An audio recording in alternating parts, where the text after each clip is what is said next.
Hi everyone, it's Akansha Dimri, the founder and editor-chief of Tech Funding News, and we are having a very busy June. Last week we were at London Tech Week, meeting some really interesting entrepreneurs and founders, and this week we are in the Mansion House, a very beautiful location, meeting some amazing founders at the European conference from Antler. And we have with us Mohamed Gaafar from GRYD Energy, is the co-founder. How are you doing, Mohamed? Yeah, very well, thank you. Really pleasure to be here and looking forward to this conversation. Are you enjoying the Antlers event today? Yeah, it's been wonderful to speak with other founders all across Europe. So the event is for the top 50 founders that Antler have in their portfolio across Europe, representing the startups that they come from. So I feel really happy to be able to represent GRYD Energy as the CEO. And also speak with founders from various stages across the Antler ecosystem. So great to talk with some of them who have now gotten up to 1 million ARR or 4 million ARR and learn from them in terms of how they were able to build their businesses in that direction. So lots to learn from founders. There is so much, every year there's so much Antler does, and so many interesting founders come over here, and also there are so many partners and investors. I think it's a great networking place. Talking about you, Mohamed, we would love to know about your experience and what was the catalyst behind the launch and the founding of GRYD Energy. So yeah, I'm one of the co-founders and CEO of GRYD. My background is as a civil engineer. So I spent 6 years designing and managing engineering and energy projects in the UK and abroad at almost every scale of development and with some really high profile clients. So in the UK, that included the likes of the Wellcome Trust on their 2 billion genome campus expansion in Cambridge, which is the world centre for genomics and where a third of the human genome was mapped. Also worked with the likes of Argent, one of the largest property developers in the UK, on their 10 billion Brent Cross Town redevelopment in North London. So that's an entire neighbourhood. And then I also spent time client-side at the NEOM project. So one of the biggest built environment projects in the world. The project area is the size of Belgium. And the project cost in the order of sort of hundreds of billions. I eventually I think I always knew I wanted to found myself, and about 18 months ago, I left the corporate industry. So you quit your job? Yeah, in search of, I knew I wanted to do something more impactful, more disruptive and more scalable. And at the time, the energy crisis was just beginning, and I had had lots of good exposure on projects working with the likes of UK power networks and distribution and network operators on grid connections and energy. And so I had already had enough of that exposure, but I was fascinated with the human element of how are homeowners going to navigate the cost of energy, and a frustration really that the technology that exists for us to be able to have more affordable and clean energy is not being adopted because it's not accessible, it's not affordable. So that was a real frustration there as to why aren't these things aligning. And I knew that the energy transition was going to be a hugely interesting and excitable space, and I wanted to be part of it. And so yeah, when I left my job, I knew it was the energy space that I was going into. And so I went into initially an accelerator that was focused on the environment, Zinc VC with Zinc. Didn't co-found through that program, but built up additional resilience, knowledge and network that I knew I wanted to stay on the space. And where there were other opportunities to work with startups, which I did in solar, I realized I still had that hunger to found, and was desperate to do that. And then I went into the Antler residency and was able to meet my co-founders Scott and Tom, and we came up with the idea for GRYD at Antler, and we started building it together. And we secured their funding at the end of August and have been building the business ever since. So I'd been around the space, but actually the idea was something that came organically together during the Antler residency. That's a spectacular journey. I would love to know that how much funding you have received so far, and are you looking for more funds this year? Yeah, so as I mentioned, we secured the initial funding from Antler at the end of August, and we just recently did a first close on our pre-seed round. So we haven't announced yet the funding, and we are adding in additional investors as we speak, and we're looking to land upwards of $500,000 for this funding round, and then our sort of next funding raise would be institutional round would be in Q1, Q2 of next year. Okay, and we've brought on board some excellent angel investors as well. A few of those have also, or a few of our investors have also come onto our advisory board as well. And so we've bolstered in terms of our knowledge and expertise as well. That's amazing. So the next funding round is you're expecting in the next quarter, or is it next month? Yeah, so we're essentially doing a rolling close of the pre-seed round. So anything that we raise, that we top up in the next 3 to 5 months will be part of that round. But we are already setting our sights and our milestones and targets for the rest of this calendar year, to align us on a really strong fundraising round in Q1, Q2 next year. Yeah. That's great. So also right now there is a lot of category boom for climate tech right now. And if you see, a lot of startups are already working on it. So what sets GRYD Energy apart from the rest? The climate tech space is obviously a hugely diverse and broad sector. So I'll focus more specifically on the energy transition. And what we know is energy demands are going to continue to increase at a rate that we haven't seen before. Electrification of heating, of transport is going to continue, and so everyone's electricity demands are going to go up. And what we need is to move away from carbon intensive usage. And so what that requires is a transition, the energy transition. But what we need it to be is at scale, and it's fundamentally shifting the power dynamics of how and where energy is generated and used, and at what times of the day. So the challenges that we've seen others in the landscape deal with is the scale part. What we're looking to do, and what brought us together as a team, is to have the most scalable impact on people and planet.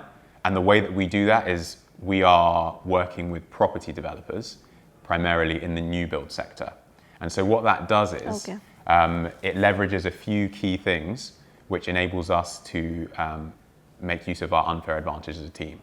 So firstly, myself and Scott, we're both ex-infrastructure engineers. We've worked on large-scale infrastructure and energy projects in the residential space. It means we're able to design distributed energy systems in complicated infrastructure and developments, which others in the space aren't able to do. Great. And you also want to install like 50,000 in 50,000 homes in the next 5 years. So where will that be? Will it be in Europe? Will it be, is there a geographical map you have for the same? So yeah, that's a great question. So in terms of some of the things that differentiate us as a team are also what allows us to get to 50,000 homes within 5 years. So as I mentioned, we have worked in the space on large-scale developments. It enables us as a team to take that and use it as our advantage. But also working with property developers, that enables us to lower our customer acquisition costs. So we acquire developers, and we then essentially deploy solar across their entire development, so on all of the homes, and then we then become the homeowner's energy supplier once they move in. So not only are we reducing our CAC, but also we're scaling how quickly we can deploy. And the other reason, or one of the main reasons that there's such a flywheel within the new build space, is because of the regulatory changes that have come in the last 6 to 12 months. So property developers now have to meet building regulations Part L, which means they have to reduce the CO2 per new home and deploy renewables, which squeezes their margins. So what we're finding is developers are desperate to work with us at GRYD, and we can help solve that issue. And so in terms of what our strategy is, to get to 50,000 homes, 250,000 new build homes are built in the UK every single year. And our target is to get to a total of 50,000 after year 5. So what we're able to acquire house builders and property developers and take on a large proportion of how many homes they build every single year, and that way acquire homeowners at scale across the country. And our first focus area is the south of England. Okay, that's great. And also, I want to understand that although solar is a renewable energy and batteries bring their own environmental challenges, so how are you minimizing the negative lifespan of GRYD's batteries? Yeah, that's a great question. So we work with some of the best third-party solar hardware and battery providers, and we provide warranties on all of the equipment that we supply to the homes. But also, the key part of us being a service provider means we actually own, operate, and optimize the systems for the entire 25-year lifespan. So a homeowner isn't required to do the operations and maintenance, but actually that's something that GRYD does. Oh. And so where there are reductions in usage, we as the owner and operator can choose where and when to place other assets. So kind of making it more tangible. Batteries decay faster than solar panels. So solar panels last 25 years, but batteries, some need replacing within 15. But because we're the asset owner and operator, we can essentially create more circular, essentially closed loops. So instead of buying new batteries, we can place multiple batteries that have only 75% capacity after 15 years and get the same requirements because we're providing a service. We're not selling batteries. So we will essentially be practicing circularity through the fact that we are owning and operating all of the assets ourselves. So it's quite sustainable at the same time. Yeah, exactly. So we're able to in terms of it, so it's not just circular, but also the systems are modular. So we initially install 5 kilowatt hour batteries, but what we can do is these systems, you can easily install additional, and so we can do the same with refurbishing batteries and providing them to customers, and still providing the same level of service whilst being circular. Great. And you also have a pilot project or a scheme which went live this year in March, and then you have another big test project which is coming up. So what have you learned from those, and also how do you plan to scale GRYD? Yeah, great question. So yeah, the 3-home pilot has been live for a few months now in Cornwall, so southwest of England.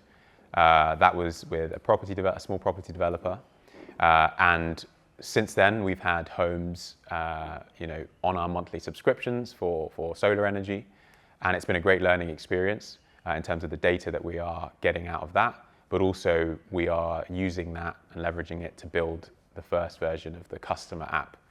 And then in addition to that, we have the 10-home pilot, which we are lining up for the next 6 to 12 months. As you mentioned, one of the key priorities that we have for this calendar year is getting the 10-home pilot project off the ground.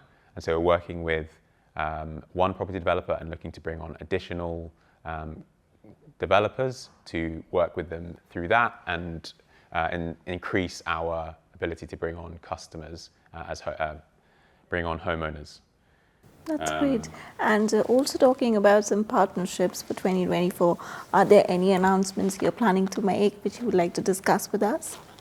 One of the key partnerships that I'm delighted to announce is we've been working with GRYD Energy, who are one of the UK's largest 100% renewable energy retailers. So they purchase all of their energy from renewable energy generators, such as GRYD Energy. They've never worked in the residential export only space, and so this product is being built specifically for GRYD, ahead of not only on our 3-home pilot, but also ahead of our wider deployment on the 10-home pilot, and next year when we begin commercial deployment on hundreds of homes. That's amazing. Congratulations on that. Thank you. And because at TFN, we're all about diverse founders. So I want to actually discuss that part of the interview also with you. That in Europe, I am a diverse founder myself. I've faced a lot of challenges. Could you share the challenges you might have faced and as a first-time diverse founders in the European landscape?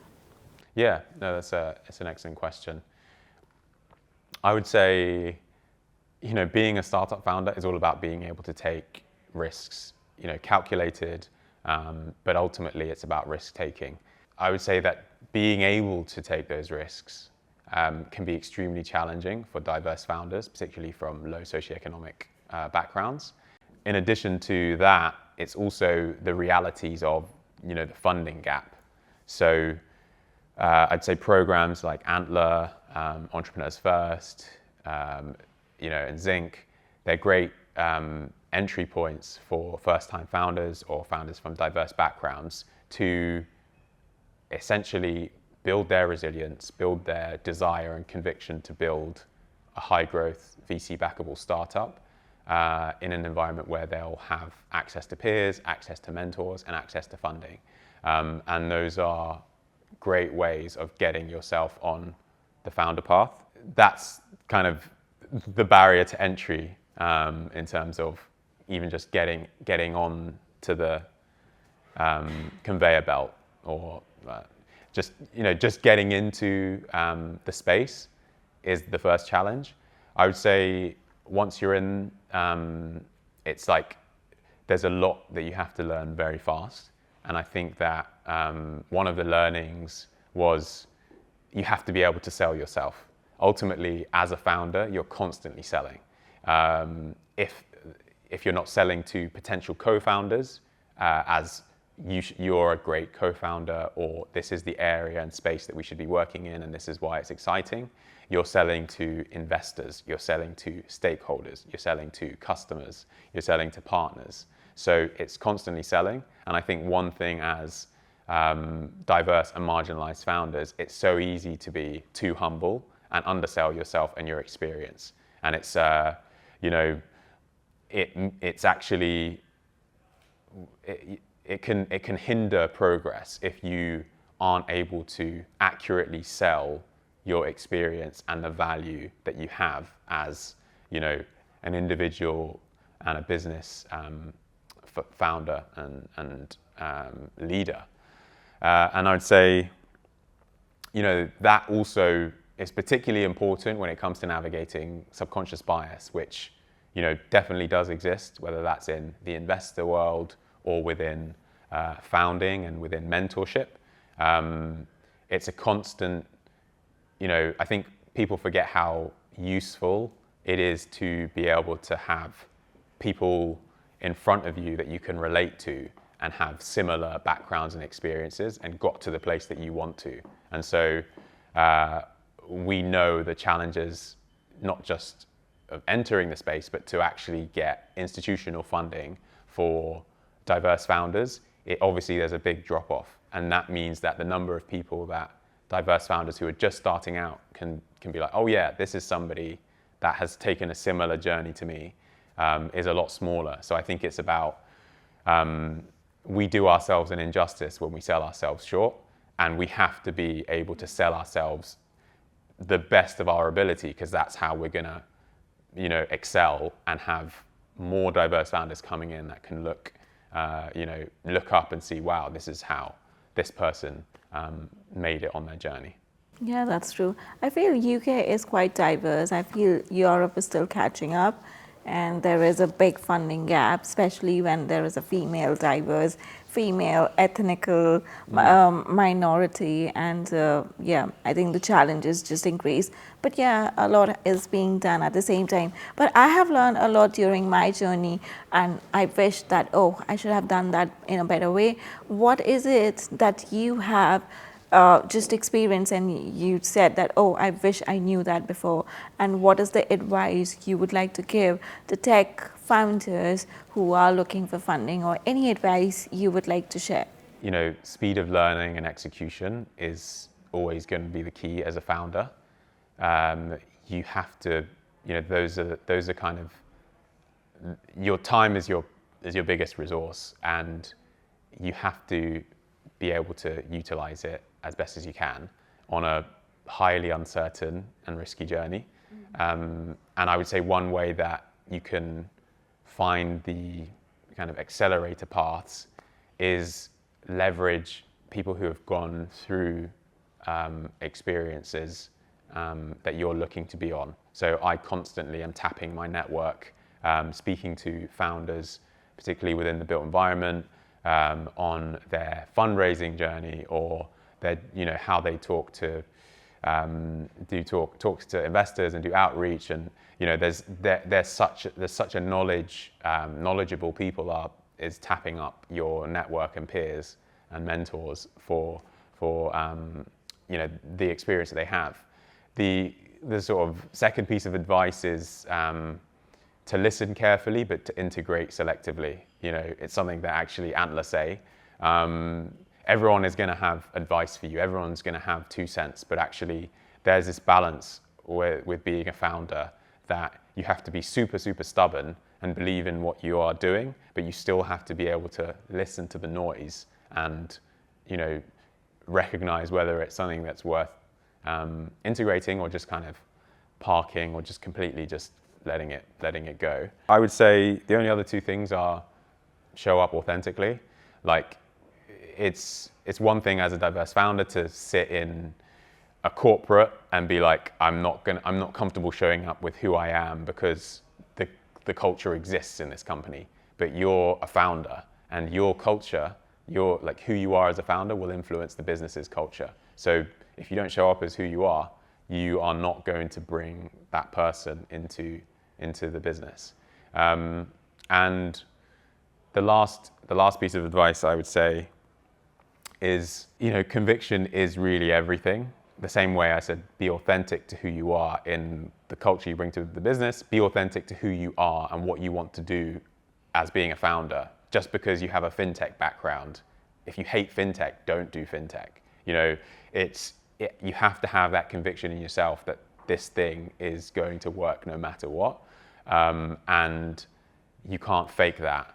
And in the same way,